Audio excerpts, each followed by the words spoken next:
Hey, Chris. Getting them. Yep, we see you, Chris.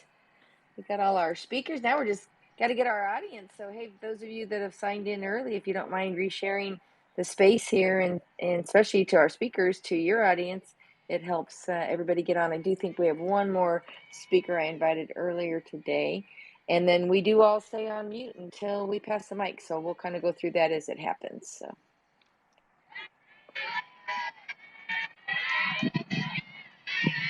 Chris, you'll need to mute. Sounds like he's enjoying some sport. Yes, he is. His daughter's playing first, and it's a competitive match tonight, first high school senior year. Doesn't want to miss a thing. I don't blame him. I said, go, you can be there.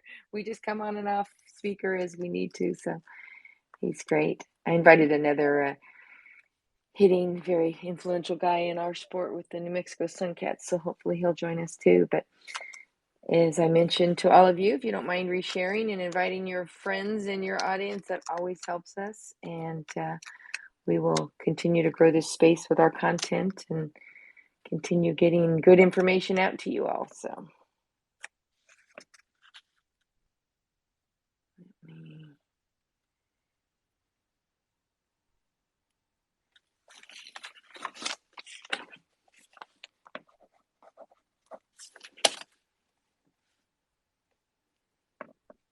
What a week of softball, though.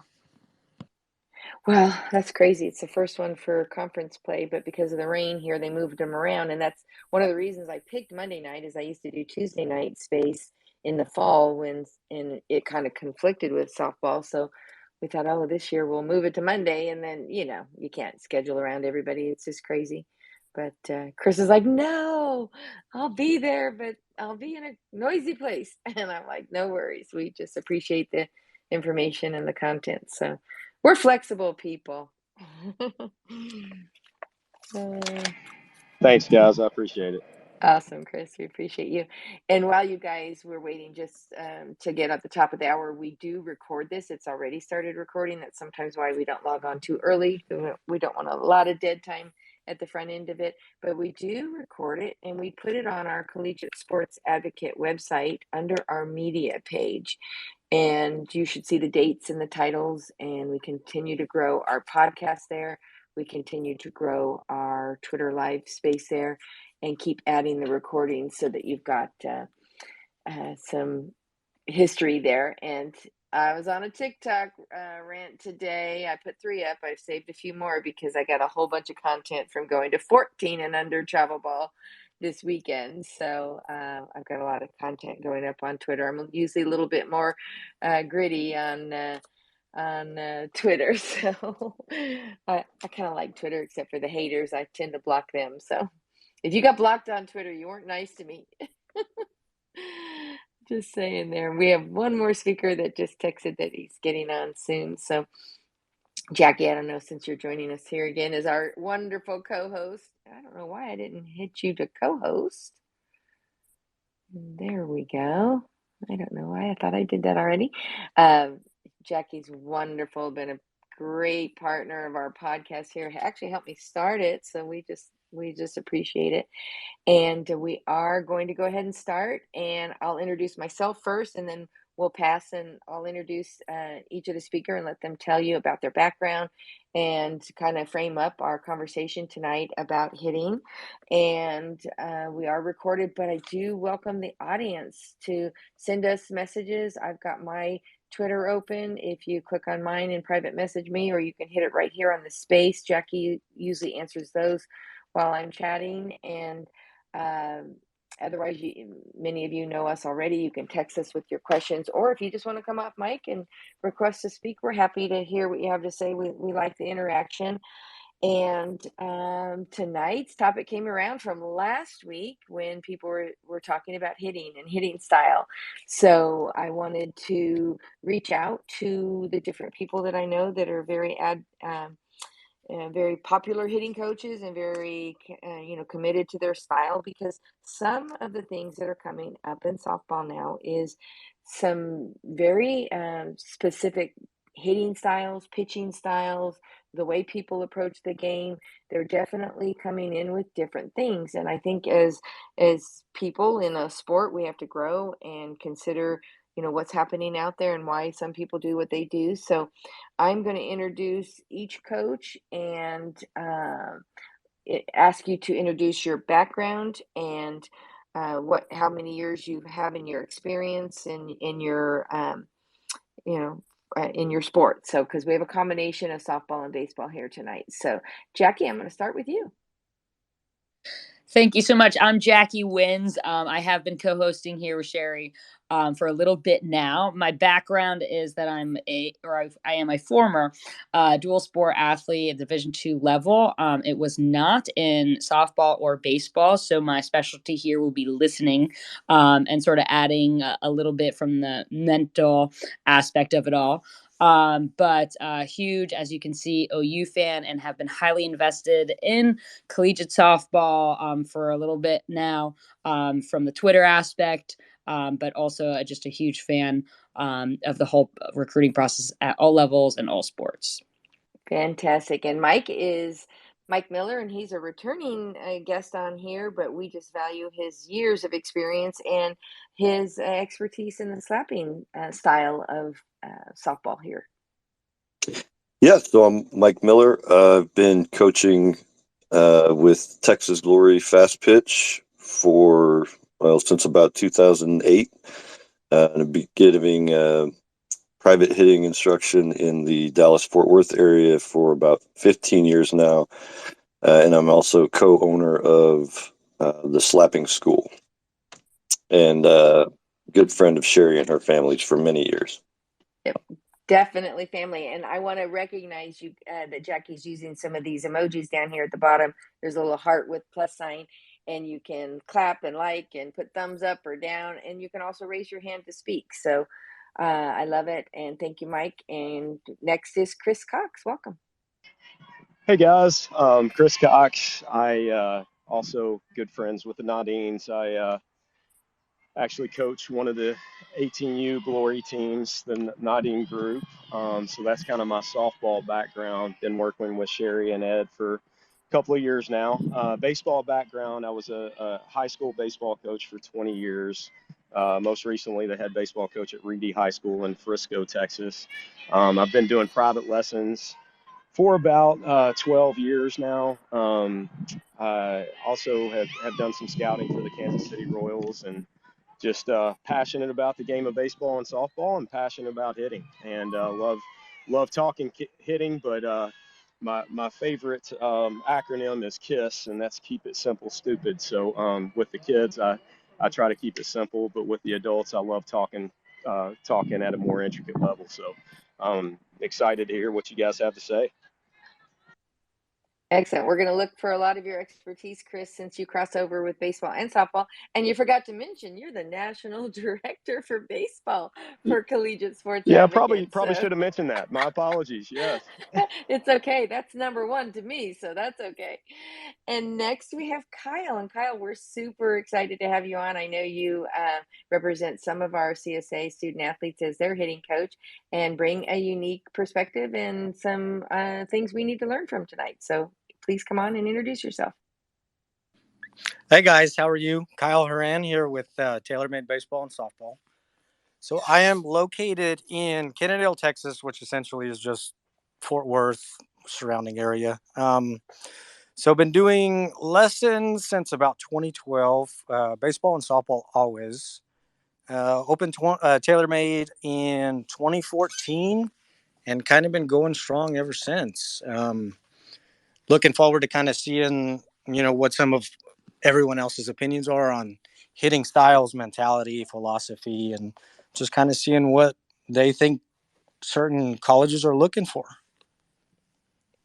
Excellent. And I'm just going to remind everybody a little house cleaning up here.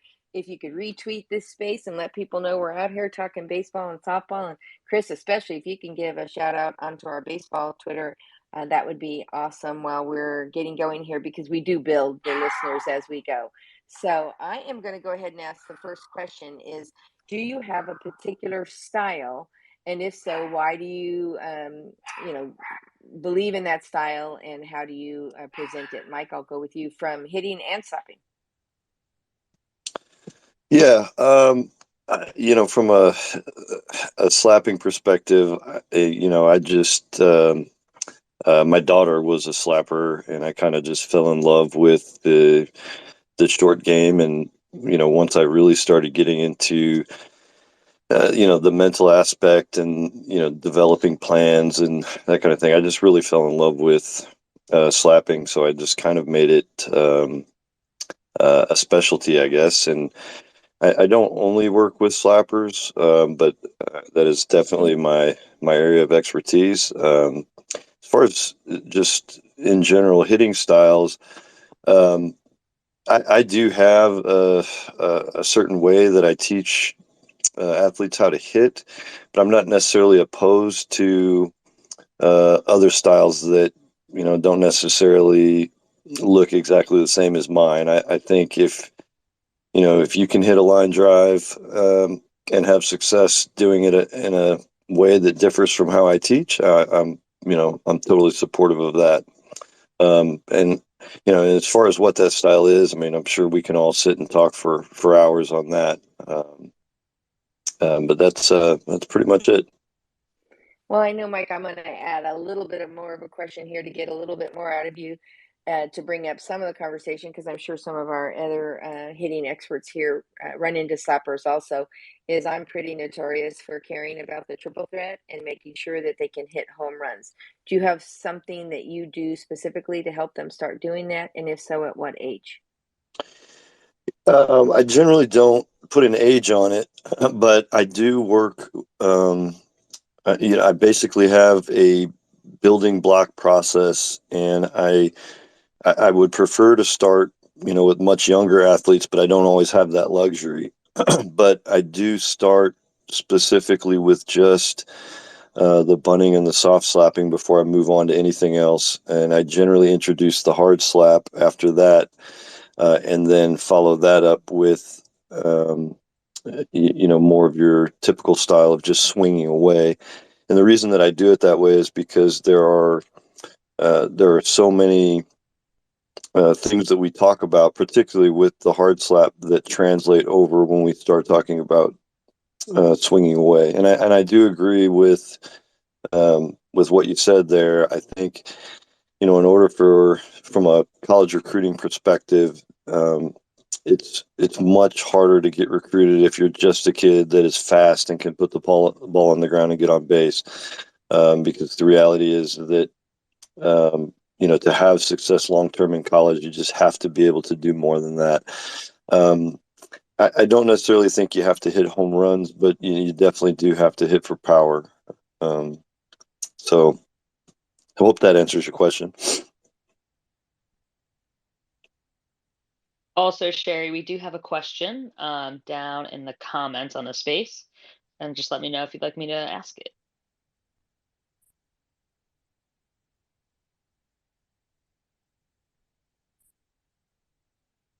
I'll go ahead and do it.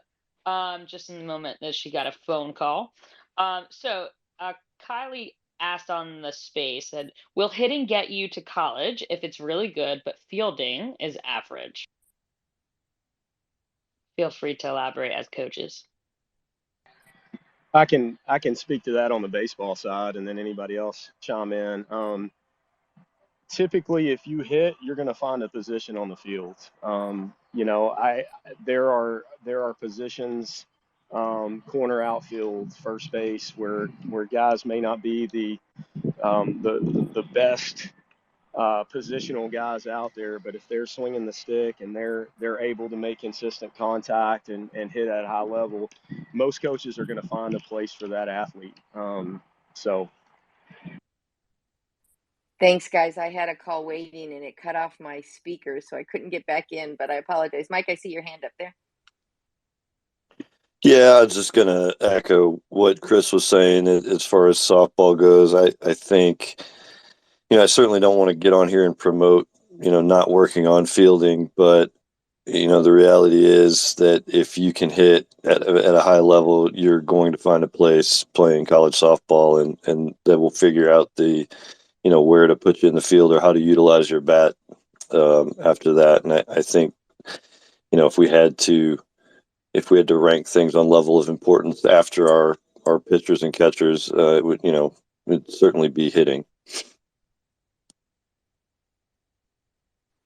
Excellent. Chris, so did you get to tackle the question while I couldn't hear? I'm sorry about Yes, that. ma'am. Yes, ma'am. Awesome. So then we'd love to move to Kyle. Kyle, tell us all about your thoughts here. All right. So I did miss some of earlier, I guess when it cut out, I cut out too. But as far as like hitting styles go, I wouldn't call it a style, more of mentality, intentions. I feel like there are certain things that hitters need to do mechanically to give themselves the best opportunity for success, whether that's baseball or softball.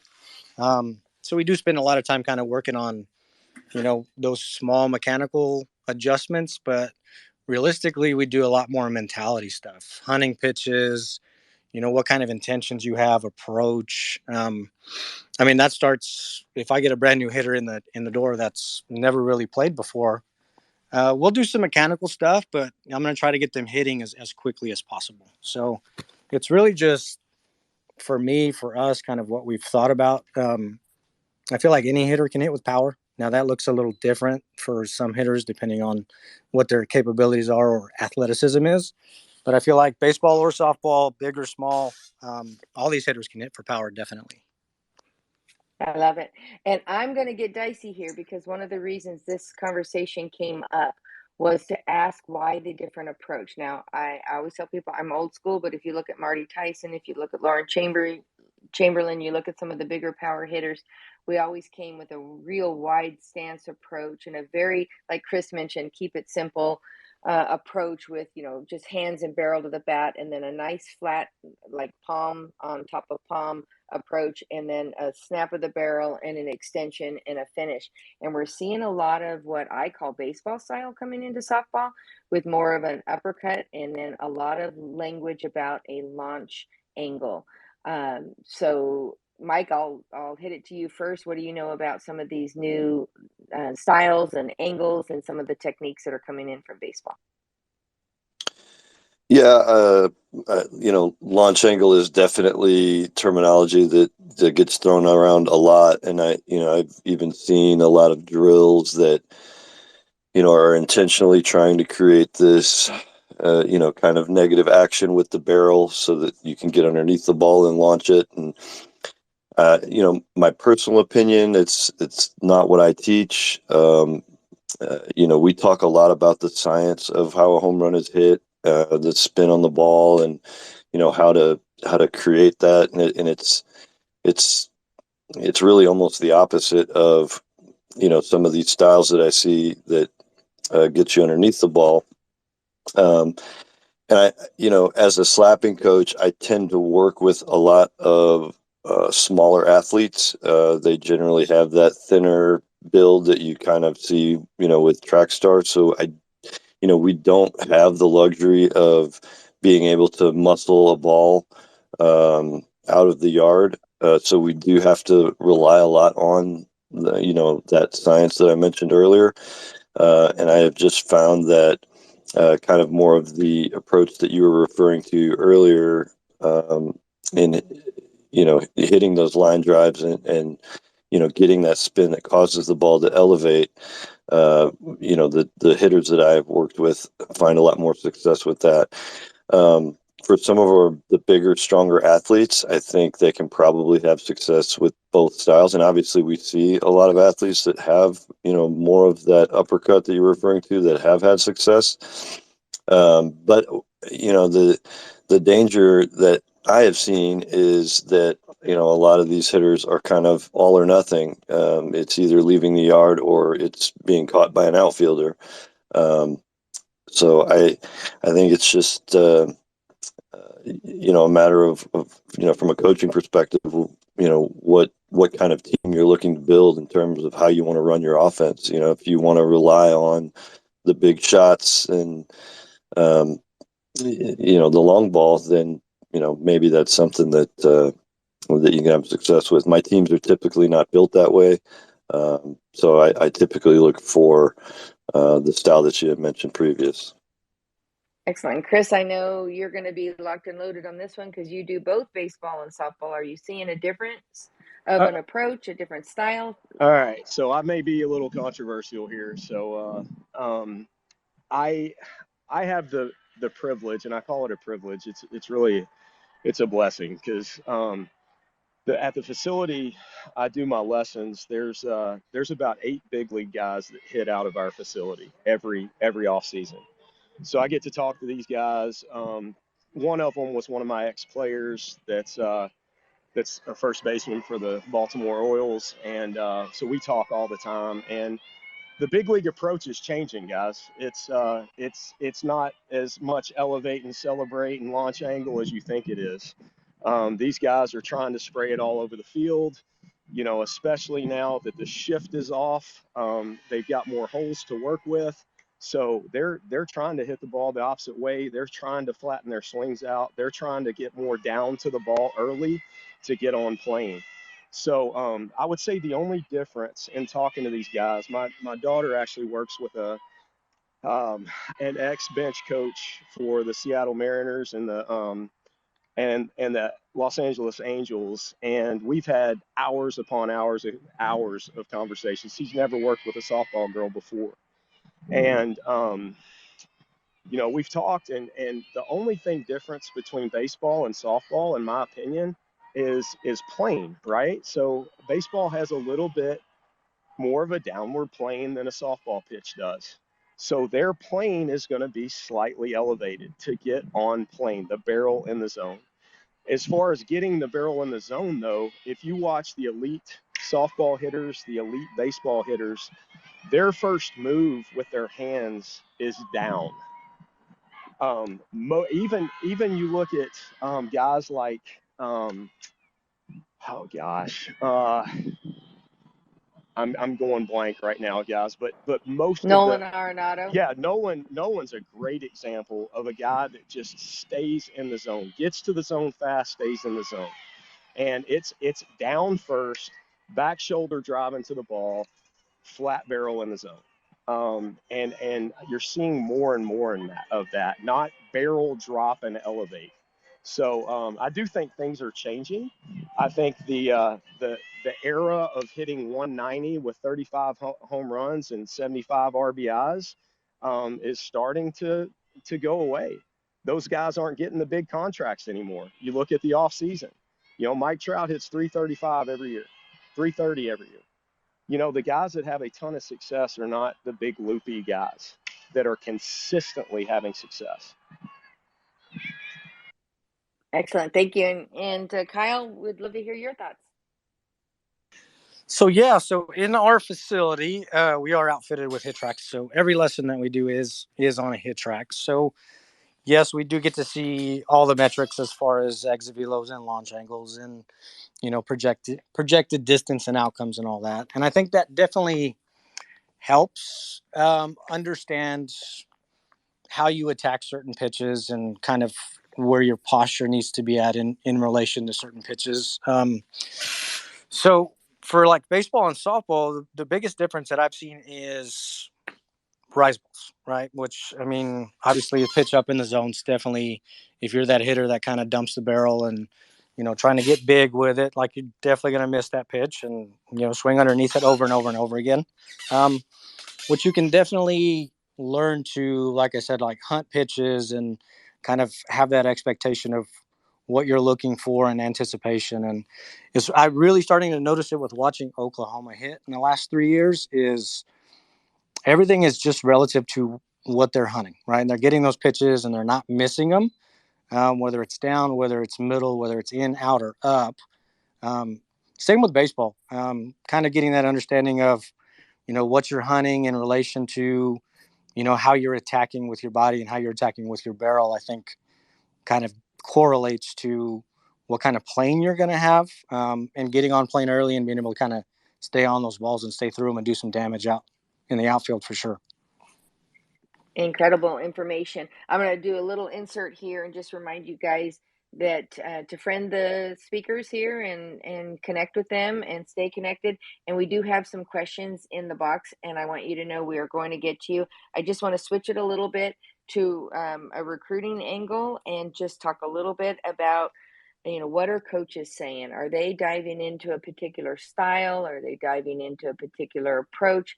And I had one conversation with a hitting guy today that talked about his daughters being in college and needing to approach, like Taylor, or like Kyle was just saying with TaylorMade, having to attack the ball differently, and sometimes maybe even with a different swing or methodology. So, Mike, anything on that? Yeah, that's definitely something that does exist. I talk to a lot of former players after they go off to college, and um, some of them do have uh, to change their approach to how they train to hit softball. Um, but I think what we find more often than not is that the college coaches will recruit athletes that are already swinging somewhere close to how they want them to swing based on the offense that they're trying to build. Um, and it just kind of is a reality that you may wind up at a school that tells you, this is what our plan with you is, and this is how we want to train you to hit the ball, and it may be different from um, how you worked, up until that point. And then, there's the other side of that too. I've had multiple colleges that have sent me kids, to retrain them in, more of a style in the way that I coach, um, that is different from how they train prior to getting to school. So I think you can see, um, a lot of that, and that's certainly things that when you're going through the recruiting process, that may be something that's important to you. If you're not willing to make those kind of changes, that may be a question that you want to ask before committing to that school. That's great recruiting insight and questions to write down to talk about asking with the coaches. So, Chris, what do you say?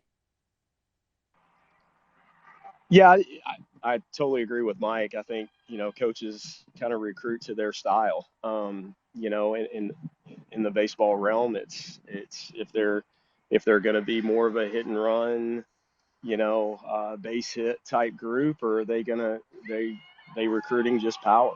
And I think certain styles of mechanics, tend to recruit those coaches tend to recruit those players that fit those styles. So totally agree with Mike. And Taylor, love to hear your thoughts.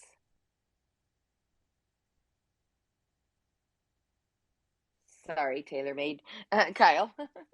Oh, totally okay. Totally okay. I figured you were talking to me, but I just wanted to make sure. Um, yeah, definitely. Seeing kind of, we fight it a little bit. I mean, with high school coaches, some college coaches, some kids are like, hey, my coach asked me to do this, and I just was having a hard time doing it.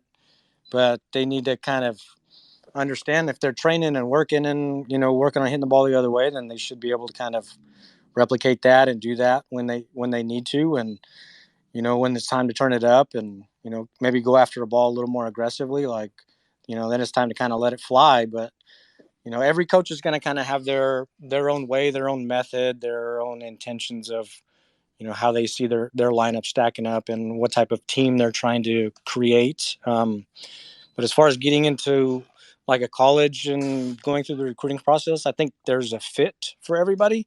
And it's just kind of making sure that, the school of your choice and what you're planning to do and what type of hitter you're trying to be kind of line up with that fit.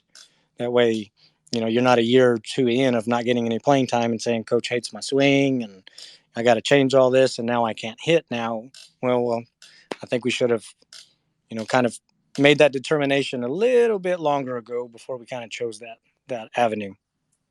And you just led right into my next question. Why would a college recruit a kid where they're going to drastically change their swing? I had one coach say, look, I can't recruit a kid like that because they're 2 million swings into the commitment to the way that they swing. And I've got other choices. I'm just going to pass and pick a different kid. So I think as recruiting advice, I would say make sure you understand who their hitting coach is and what their philosophy is, and be considerate to the fact that may change too. My daughter played at Kansas, had 3 different hitting coaches in 4 years. And so, you have to sometimes just go with it and be adaptable. And like Mike said earlier, coaches are going to recruit players with the athleticism and the ability to change and do what they need to do to go to the next level. So, Mike or Chris, do you guys have any thoughts to that? Yeah, I'll go. Yeah, I think more often than not, what we see is the colleges recruiting players that fit their style. One of the things that can cause an issue or get a player into a situation that isn't like that, though, is if they commit to a school who has a coaching change before they get there, and then if that new coach has a different style of hitting but honors the scholarship, then they walk into a situation where they may be required to try to change their swing, which I don't think that's an ideal situation for any hitter. Particularly if it's a drastic change like the 2 different styles that we were talking about earlier. But yeah, I mean, certainly want to look at uh, coach's style of play. I mean, I work with a lot of slappers, so if there's somebody out there that's been coaching for 40 years and they've never had a slapper on their roster, it's probably a good indication that that might not be a good fit for them, whether they can hit for power or not. But on the other side, if we train them to hit to all fields for power, as well as being a slapper, maybe they go in and they just rely more on hitting for power instead of slapping. And Chris, would you like to add? Dang, Mike. Yeah, great job, man. I again gotta agree with Mike on the baseball side of things. There's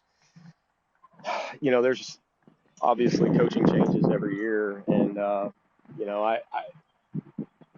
it's not necessarily the same because there's not that slapper athlete but it can be drastic if a guy is coming in and he's only going to recruit the big power guys, and this is a 2-hole guy that can do a lot of different things with the bat, can control the bat, can hit and run, can do some of the small ball things that some coaches still want to see.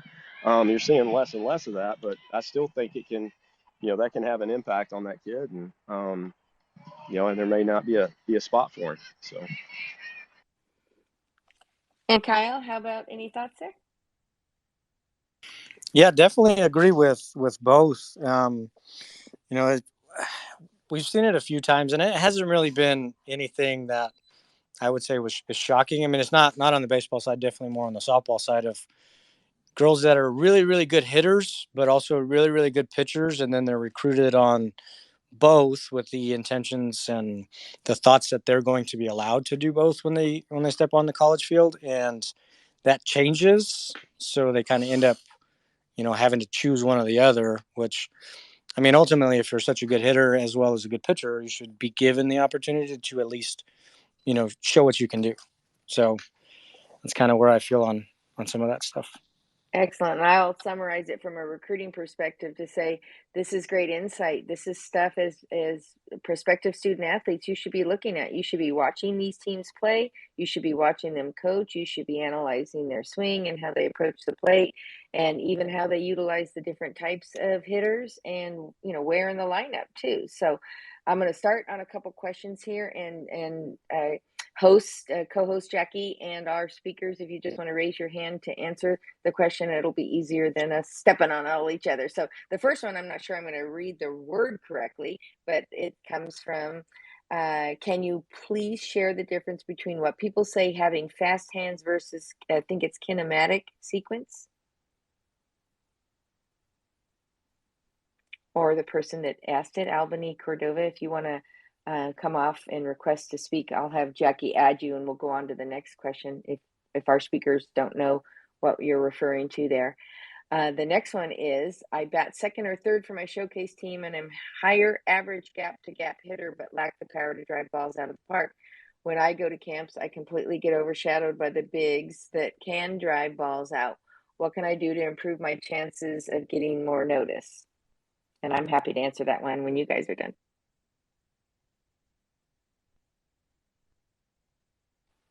All right, don't be shy. So there you go, Mike. Yeah, I mean, I think the obvious answer there is to be able to hit for power. And there's, again, as somebody that works with a lot of smaller athletes that are just not naturally able to just power the ball, and that's a reality. I mean, if you are a bigger, stronger person, you can have flaws in your swing and still hit the ball a long way. So you definitely are at a disadvantage by being a smaller person. And I don't know if that's the case with this athlete, but um, there's a lot of things that you can do. If you feel like you're in a really good place with your swing and you're hitting a lot of line drives to opposite field, and you feel like all you need to do is just add the power, I would start focusing on your diet and your weight training. And this is a showcase team athlete, so I assume you're an older athlete. So it's if it's not part of your regimen to work out and eat properly and do the things that can help you build muscle to hit the ball a little bit further, now's a good place to start. But that, short answer is, hit the ball a long way, and you'll be right in the mix with all the rest of the people that are doing the same thing. Chris yep, there you go. Kyle, go for it. Yeah, definitely agree with the fitness and strength and conditioning side to that question.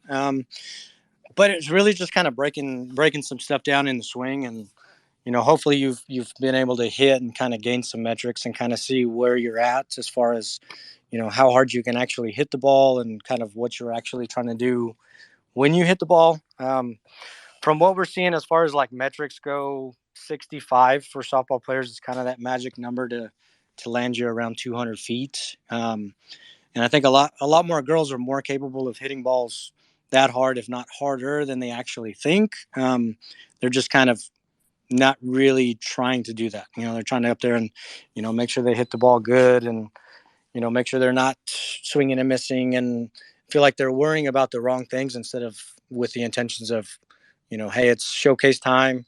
I got these coaches kind of watching me. Let me see how hard I can hit some balls. Hey, Oh, there you go, Chris. Yeah, I'll interject on that a little bit. You know, the hit track, Rapsodo, man, if they can get on, one of those, just to be able to see what backspin can do for you. Like one of the most eye-opening experiences was being able to get a couple athletes on a Rapsodo. It's probably 4 or 5 years ago when it was just starting to get popular, and the kids can see that exit velo doesn't necessarily mean distance at sometimes. If you hit the ball right in the center, that ball is going to be a line drive knuckleball, but it's not getting out of the park. It may be 80 miles an hour exit velo, but it's going to go 150 feet. But if you've got a 72 exit velo and you're hitting the bottom third of the ball and you're getting, over 1,000 revolutions or whatever, you're getting that intense backspin. The ball's going to travel. And so it's kind of seeing that and being able to feel that and be able to, you know, not necessarily change your swing, but change where you're making contact with the ball, and getting more of that back spin on your swing. And Sherry always says, I like what she says, take a tee out to the field and just start hitting until you hit one out and see what that feels like. How am I able to get backspin on this ball as opposed to this ball that's a little bit more elevated on the tee, or it's a little bit lower on the tee. And where's my zone? Where's my hitting zone where I'm the most powerful? And I'm going to hunt those pitches early in the count, right? So And Chris, I love that you brought up that, Jill, because exactly where I was going to go is I also think because so many of you have great hitting coaches, you're out there, you're playing at an elite level, is you haven't switched your mindset to say, I can hit them. Because again, I coached 10 and under for 15 years, but I had some elite players that finished with great success in their careers. And it's because we showed them how and help them see that they can earlier. I think we get caught up in the cage mentality. We go hit in a cage and maybe these Rapsodos and hit tracks are showing more of a spray chart. But when a kid can see where it goes and they see where they need to make contact with the ball and they can actually switch their mindset to, yes, I can. It's one of the techniques that we teach in the camp preps that we do before you go to camp is how many home runs are you going to hit off front toss? At this age, 14 and above, you should be able to. We're happy to help you and show you how, but it is definitely something you can do and you should practice to do it. So, Kyle, I see your hand up. Love to hear your thoughts. Oh, I think y'all nailed it right there on that one. Especially like what Chris was saying. The ability to kind of come in and hit and being able to have that technology and see, like you said, the cage mentality or getting out of the cage mentality, but having something that's kind of giving you that feedback outside of being able to go hit on a field and, see what your ball flight's doing and kind of see what you're capable of. I think that's where that technology implements into the lessons to where you have to be training to do those things. Like instead of just kind of hitting line drives that hit the back wall, over and over and over again, being able to train yourself to kind of hit some balls, kind of see what they're doing, see what kind of flight they're having. Like, are you driving them? Are you cutting them? Are you top spinning them? A lot of that plays in with the technology. I mean, outside of the best aspect of just going to a field and hitting live. So that's my thoughts on that. And Mike, I see you. Yeah, we kind of passed over the earlier question, so if you don't mind switching gears, that somebody was asking about the kinematic sequence or kinetic chain, or I can't remember what the question was exactly, but it was, is it that or fast hands? And um, I wanted to kind of answer that, and I also wanted to share a book, if that's okay, that user that asked the question might be interested in.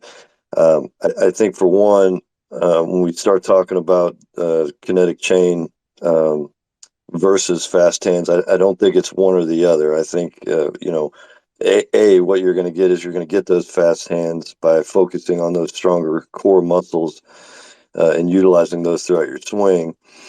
Um, uh, which ultimately will lead you to utilizing both having fast hands as well as the kinematic sequence. But the book that I wanted to suggest to the user, there's a book called How We Learn to Move by Rob Gray, and it was absolutely just life-changing for me in how I approached a lot of aspects of the game, not just with hitting, but they will get into in that book, they do get into, talking about the declaration sequence and things of that nature. So I highly recommend it to the listener that asked the question.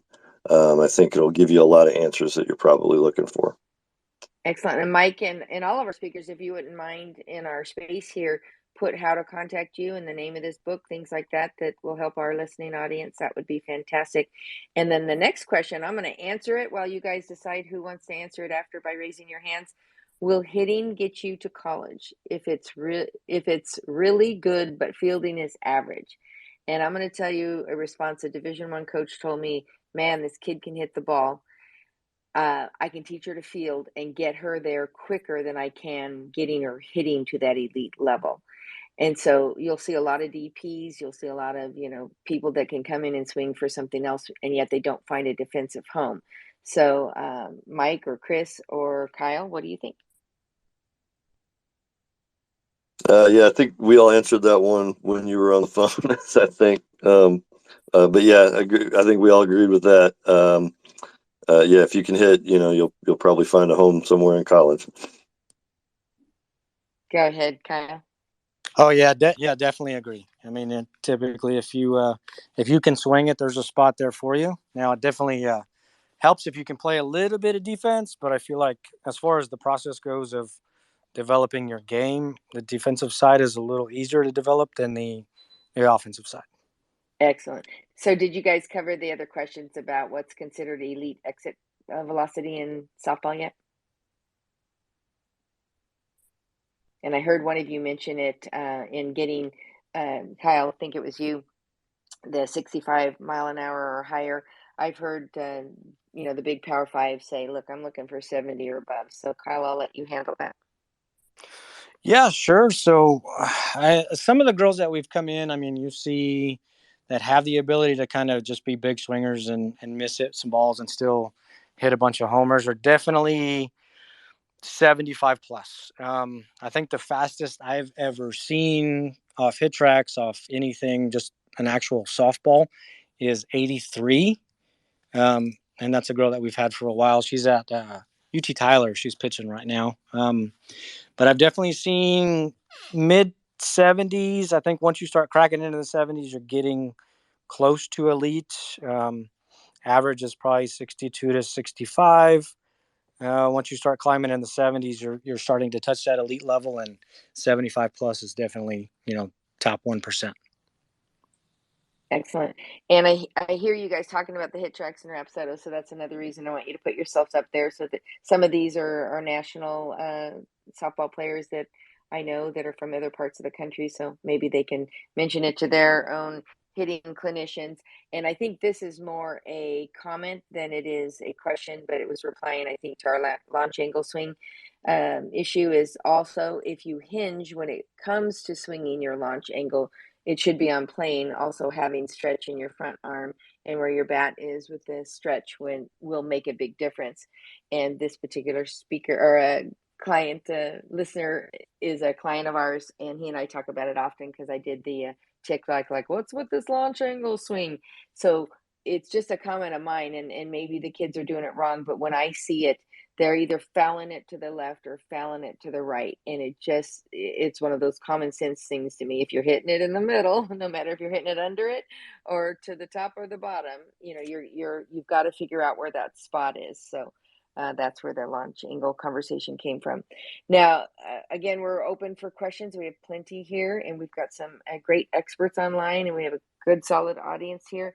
But also make sure you're friending all of us on Twitter and keeping us connected with you. And then Jackie, our lovely co-host, I know you've not been a baseball or a softball fan, so I'm just curious if you had anything to add here. Absolutely. I mean, I'm a fan for sure, but never a player. I always say that I have a very high respect for softball and baseball athletes because, man, I played soccer, was one of my sports, and I was like, all right, the ball's sort of big, but I give you credit for that thing slamming at you 60 miles per hour. I would be turning the other way. I always laugh. I have such great respect for everything that goes into it, whether it be the hitting and even the defensive aspect of the game.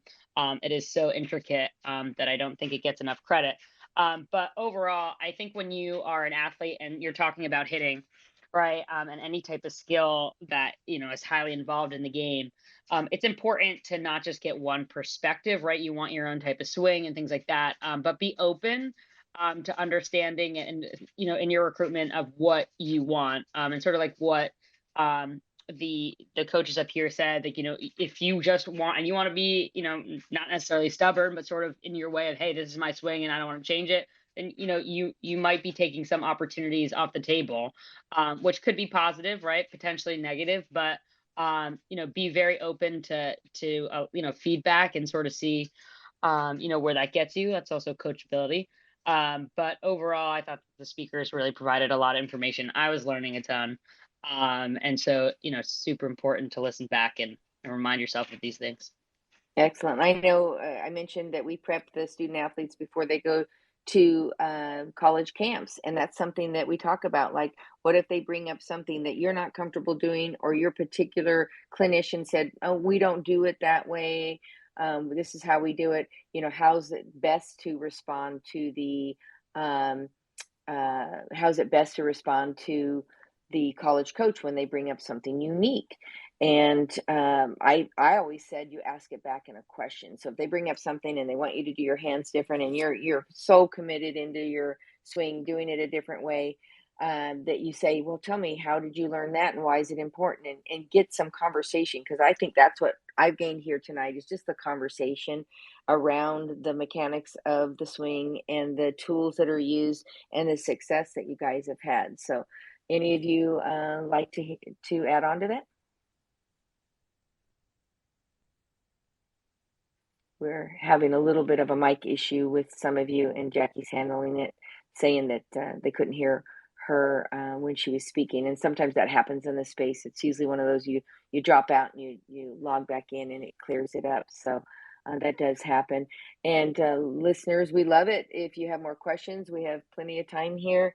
I think we're going to tackle pitching next week and the different styles of pitching, because I've actually run into a couple situations where there's been pitchers that have been well invested in their style, and it's literally a complete body approach change, but a college coach and program does it a particular way. So I think we'll bring that one on next week. And if any of you have any other ideas for next week, we love it. And I'm still just blabbering until you guys give me more questions.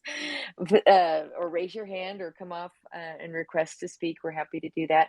But the other things we like to do is help you understand why it's important in recruiting. And it did come up in recruiting where, the coaches like something or don't. And they don't typically come back and tell you, look, I don't like your swing, I'm not going to recruit you because of it. They just go look for the kids that do it. And they're always going to advance you. They're always going to bring you something different and get you to be bigger, better, and stronger when you get there. And Mike, you mentioned that about getting bigger and stronger in the cages so that you can hit harder.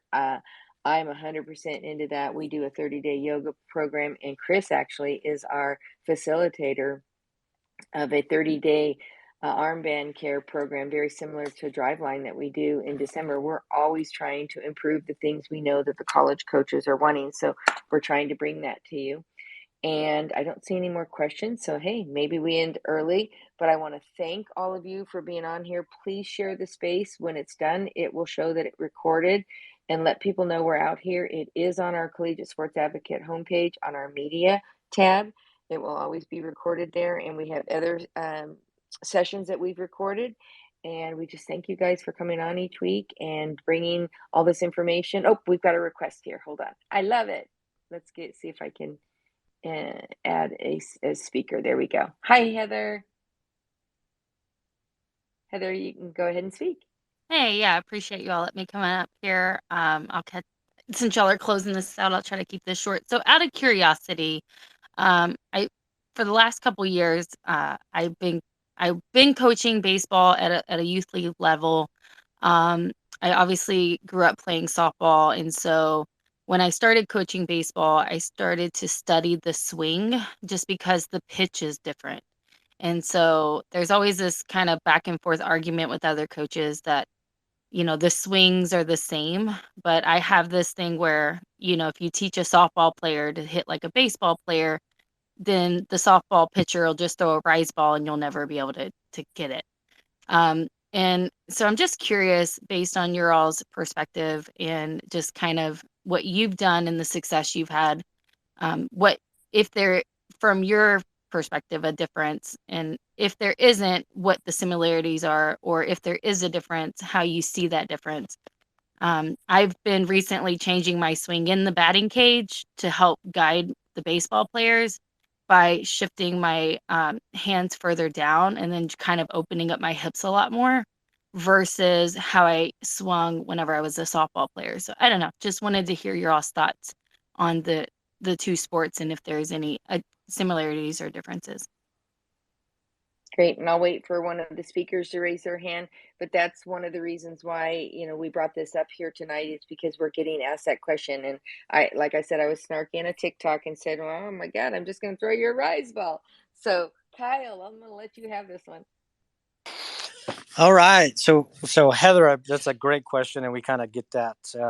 We have that conversation quite a bit as far as, new hitters that come in or baseball or a parent that sees that we train both. From my perspective, is an elite hitter is an elite hitter. There are certain things that elite hitters have to do that they're similarities. loads are not necessarily one of them, like how they start and how they get set. But as far as like mechanics go, we don't train any differently. I don't teach the girls any different from the boys. As far as like the rise ball goes versus like maybe in baseball, like a sinker, a ball that's just really, really break it down hard. It's really anticipation. Like with my swing, if I've got a swing where I'm turning the barrel and I'm trying to get deep in behind the ball, then and I know a pitcher's got a good rise ball, then I have to hunt. The best example that I can kind of see is the other night when UCLA and Oklahoma played. Watching some of those girls like Jada Coleman hit a rise ball that's probably at her eyes, but just knowing kind of they're up there hunting those pitches and expecting to deliver the barrel to where that ball is going to be. That's a great one. Chris, I know this is your area too. And then Heather, will come back to you after Chris. Yeah, I agree. I don't think there's a ton of difference. The difference is just, the plane, right? So hips are the same. To me, it's hip hinge. It's working. It's getting into your core. It's being on time. How do I get on time? What are my adjustments to levels of pitches? Um, but as far as mechanics, I,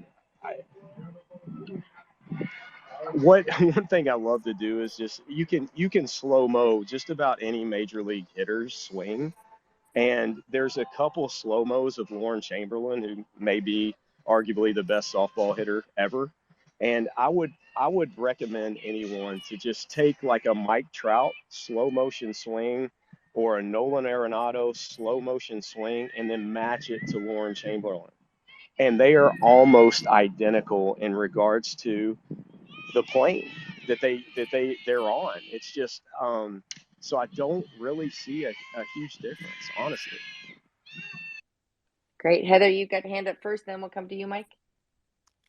Yeah, so when I was this is such a hard topic to discuss, I believe, like via like this way, because it's more about demonstration versus creating a verbal visualization. So, and I'm trying to wrap this up so it's the best way I can. But so in softball, it was like adjusting the level of like, understanding where the pitch was coming in, making that adjustment before you drive into the swing and taking your hands to the ball.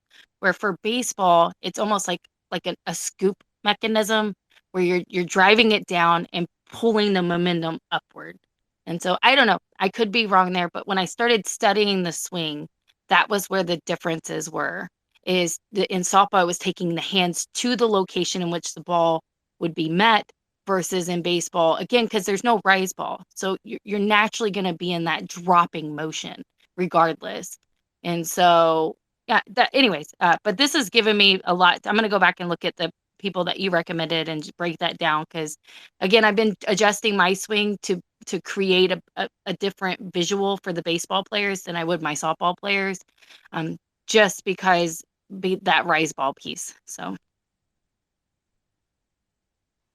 Go ahead, Mike.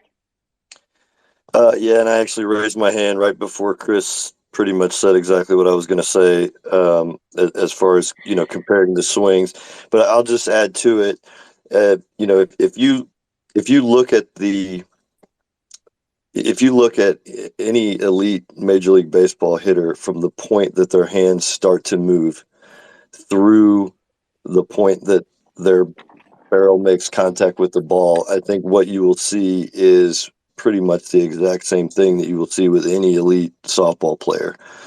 So there's probably a lot less difference than you think, but what I would do to make that comparison is shorten what you're looking at to that moment where their hands start to move through the point of contact, and what you'll see is not their hands moving to the ball. It'll actually be moving through the path of the ball, it should be the same. We're talking about the best of the best, and in my opinion, Nolan Arenado is the best hitter in Major League Baseball right now. So definitely look at him and compare him to you mentioned Jada Coleman earlier. Take a look at it. I haven't seen it myself, but my assumption is that from those 2 points, you're going to see the same thing. Fabulous. And Kyle, you want to follow up on that? Yeah, no, definitely love all the answers. Can definitely get on board with all of that. To take it a step further, as well as the comparisons when we put side by side versus baseball and softball. Like I tend to use Jocelyn Allo a lot for basic examples, only because I've got a lot of footage of her. Definitely use Mike Trout a lot too as the baseball side. But when I say take it a step further, once you kind of get more in depth as far as a hitter and further along in the process, like you're obviously going to have a better understanding of your swing. So you'll be able to, recognize, hey, I don't hit the high fastballs very well, or I don't hit the rise balls very well. So those aren't the pitches that I'm hunting. So if those are the pitches that I'm swinging at, I'm probably not going to be very successful as a hitter, regardless of what my swing is doing. Um, like if I say like Mike Trout, my personal opinion on Mike Trout, he's best low ball hitter in baseball, which his hands high, is really vertical, kind of gets behind the ball really, really well. And if he swung at nothing but high fastballs, he wouldn't be Mike Trout. So that kind of goes with taking it a little more in depth as hitting goes. Excellent. And I know Jonathan requested to be a speaker. So Jonathan, would you like to ask a question? We'll wait. If you come off mute, you're welcome to ask a question. Otherwise, I'm going to read the question from Katie. Hi, Miss Katie. She's a CSA UNT commit. Welcome. And she is one of Mike's clients. Can't wait to get back into the lessons. Did you all talk about the ability to place the ball? My coach will point to an area where they want the ball to be hit, and you need to be able to hit it there, short or long. Did I miss that part? So, Mike, since you're the expert there, go for it. Yeah, no, we did not cover that, but that is from the slapping perspective. That's something that I'm very big on, and I like to use the analogy of what I tell the slappers that I work with is if I were to go hammer a nail out into the field, um, we need to be able to take any pitch, any location, and place the ball on that nail. And it would be talking specifically about the soft slap. And one of the reasons that we narrow things down to something so small is because the reality is we're never going to be able to do that. I mean, it's ridiculous to think that on a regular basis we could make a ball stop on a nail out in the field. However, if we are attacking a shortstop that's playing too deep and we can get in the general vicinity enough to make her work, a step and a half to 2 steps, that's going to provide us the success that we need to get on base. So no, not covered, but great question. Awesome. Thank you, Katie. And then a couple comments here. Baseball's now seeing more of a higher baseball location. So I'm assuming similar to the rise, I'm assuming that they're starting to see more of the balls being located higher. So that might be something to consider too. And we are right at the top of the hour. And again, we're open to direct message. You're welcome to friend any of the speakers. All of our speakers are very valuable in the sport. That's why they're here tonight. We thank them so much for all their contributions. And those of you who decided to hit the be a speaker button, we thank you and we welcome you each week. We're going to look for pitching next week. If you've got particular pitching coaches you want to send your way, then to our way to recommend, we'd be happy to give them a reach and invite them to the space. And again, send the space out when we invite you all, because we'd like to continue to grow it and grow everybody's knowledge in the sport. So thank you again tonight. I appreciate all the claps and the valuable listeners and the audience we have here. Thank you, speakers.